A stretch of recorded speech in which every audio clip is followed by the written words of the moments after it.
Hirokozen, c'est notre première SCPI, premier véhicule que nous avons lancé en novembre 2020.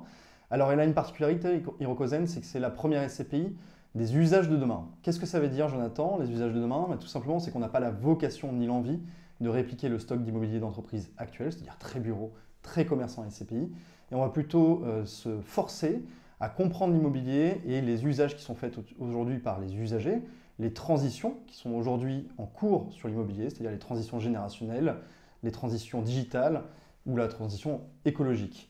Donc typiquement, aujourd'hui, tout le monde parle de télétravail. Je n'ai pas de boule de cristal, je ne sais pas si le télétravail sera effectivement une norme demain. Néanmoins, on est certain d'une chose, c'est qu'effectivement, ça prend de la place dans les entreprises et désormais, les entreprises savent s'adapter à l'enjeu du télétravail. Et aujourd'hui, tous les collaborateurs devraient avoir au moins 2 jours de télétravail. La conséquence de ça, c'est que ça va créer en quelque sorte une vacance. Et donc l'immobilier bureau tel qu'on l'a connu ces 5-10 dernières années, c'est-à-dire des grands ensembles de bureaux de 15 000, 20 000 m², sont peut-être moins au goût du jour et on se dirigera gentiment vers des bureaux à taille plus modeste.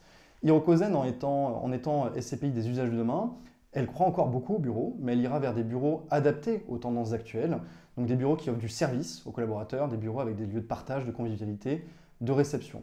Et Hirokozen, c'est une SCPI diversifiée. On n'a pas envie de s'enfermer effectivement dans une seule classe d'actifs qui ne serait pas résiliente à long terme, qui pourrait avoir totalement sa pertinence à court terme. Et donc, en plus du bureau, on investira également, au travers d'Hirokozen, dans du commerce, mais qui offre également du service. Donc, on se détachera effectivement du commerce vestimentaire, qui était déjà un peu en désamour bien avant la crise du Covid, au profit du commerce alimentaire, ou encore du commerce avec une activité liée à la petite enfance. On a acheté une crèche, on en reparlera, ou encore des commerces avec une thématique santé, donc pourquoi pas une maison médicale avec le dentiste, le généraliste. Et enfin, on aura une surpondération, en tout cas dans un premier temps, sur de la logistique entrepôt, puisqu'aujourd'hui notre portefeuille est à peu près composé à 50% en logistique entrepôt.